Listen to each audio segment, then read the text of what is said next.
एक दिन की बात है, जंगल में आखेट खेलते के पश्चात हस्तिनापुर नरेश दुष्यंत वन में कण्व ऋषि के दर्शन की अभिलाषा से उनके आश्रम पहुंचे। दरवाजे के बाहर से ही उन्होंने ऋषि को आवाज दी। पुकार सुनकर शकुंतला बाहर आई। शकुंतला के अत्यधिक सुंदर रूप को देखकर राजा दुष्यंत प्रेम मुग्ध हो गए। शकुंतला ने राजा को बताया कि कण्व ऋषि तीर्थ यात्रा पर गए हैं। जब राजा दुष्यंत ने शकुंतला का परिचय मांगा तो शकुंतला ने बताया कि वह कण्व ऋषि की पुत्री है। कण्व ऋषि आजन्म ब्रह्मचारी थे, उन्होंने विवाह नहीं किया था। अतः शकुंतला का परिचय सुन राजा दुष्यंत को आश्चर्य हुआ। तब शकुंतला ने अपने जन्म और त्याग की कथा का वर्णन करते हुए बताया कि वह कण्व ऋषि की दत्तक पुत्री है। उसने बताया कि वह स्वर्ग की अप्सरा मेनका और ऋषि विश्वामित्र की पुत्री थी। महर्षि विश्वामित्र की तपस्या भंग करने देवराज इंद्र ने मेरी माता मेनका को भेजा था। मेनका ने अपने रूप और यौवन से विश्वामित्र की तपस्या भंग कर दी और दोनों के संसर्ग से मेरा जन्म हुआ। जन्म उपरांत ही मेरी मां ने मुझे वन में छोड़ दिया। शकुंत नामक पक्षी से मेरी रक्षा करने के बाद कण्व ऋषि अपने आश्रम ले गए और उसी पक्षी के नाम पर मेरा नाम शकुंतला रख दिया। इसी आश्रम में ही मेरा पालन पोषण हुआ। अति खूबसूरत शकुंतला को देखते ही राजा दुष्यंत उस पर मोहित हो गए और उसके प्रेम में खो गए। शकुंतला भी मन ही मन राजा को पसंद करने लगी। इसलिए जब राजा ने उसके समक्ष विवाह का प्रस्ताव रखा तो उसने खुशी खुशी स्वीकार कर लिया। वन में ही दोनों का विवाह संपन्न हुआ। विवाह के उपरांत कुछ समय तक राजा दुष्यंत शकुंतला के साथ आश्रम में ही रहे, किंतु राजपाट के दायित्व के कारण उन्हें राजमहल जाना अति आवश्यक था। उन्होंने शकुंतला को कहा कि कण्व ऋषि के लौटने पर वह उसे अपने साथ महल ले जाएंगे। अपने प्रेम के प्रतीक स्वरूप उन्होंने शकुंतला को स्वर्ण की एक अंगूठी दी और हस्तिनापुर लौट गए। राजा को गए कुछ महीने बीत गए। शकुंतला राजा के विचारों में खोई हुई थी। इस बीच एक दिन कण्व ऋषि के आश्रम में दुर्वासा नामक ऋषि आए और आवाज लगाई। राजा दुष्यंत के विचारों में खोई शकुंतला उनकी आवाज सुन नहीं पाई, जिसे दुर्वासा ऋषि ने अपना अपमान समझ लिया और शकुंतला को श्राप दे दिया कि जिस किसी के ध्यान में लीन होकर तूने मेरा अपमान किया है वह तुझे भूल जाएगा, उसे कुछ याद नहीं रहेगा। दुर्वासा ऋषि के श्राप देने की बात सुनकर शकुंतला का ध्यान टूटा और वह अपने विचारों की दुनिया से बाहर आई। वह ऋषि के चरणों में गिर गई और क्षमा मांगने लगी।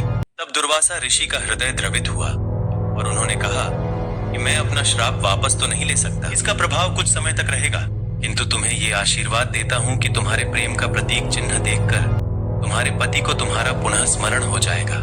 समय व्यतीत हुआ और कण्व ऋषि तीर्थ यात्रा से आश्रम लौट आए। उनके वापस आने के पूर्व ही शकुंतला गर्भवती हो चुकी थी। उसने कण्व ऋषि को राजा दुष्यंत और स्वयं के विवाह के संबंध में पूरी बात बता दी। कण्व ऋषि बोले कि विवाहित कन्या का अपने पिता के पास रहना उचित नहीं है और उन्होंने एक शिष्य के साथ शकुंतला को राजा दुष्यंत के पास भेज दिया। हस्तिनापुर जाने के मार्ग में राजा दुष्यंत द्वारा शकुंतला को दी हुई स्वर्ण अंगूठी पानी पीते हुए सरोवर में गिर गई और एक मगर द्वारा निगल ली गई। जब शकुंतला राजभवन पहुंची तो दुर्वासा ऋषि द्वारा दिए गए श्राप के प्रभाव के कारण राजा दुष्यंत ने उसे पहचानने से इनकार कर दिया। तब उसी समय स्वर्ग से शकुंतला की माता मेनका आई और उसे अपने साथ ले गई।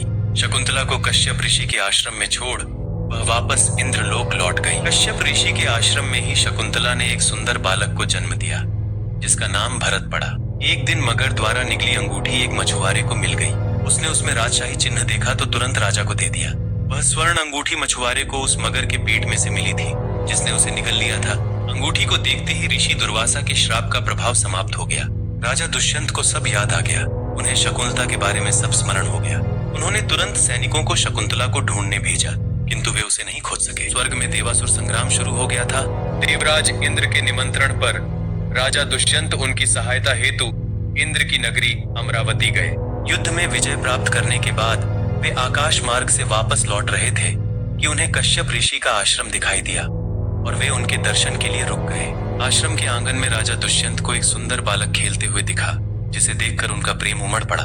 वे उसे गोद में उठाकर प्रेम से सहलाने लगे। शकुंतला की सखी ने जाकर शकुंतला को पूरी बात बता दी।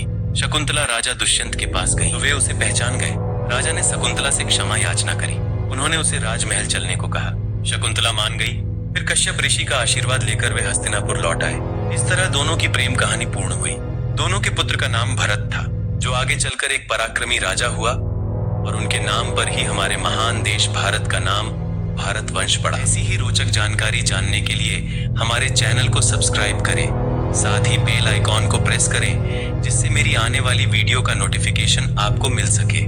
मिलते हैं एक नई वीडियो में।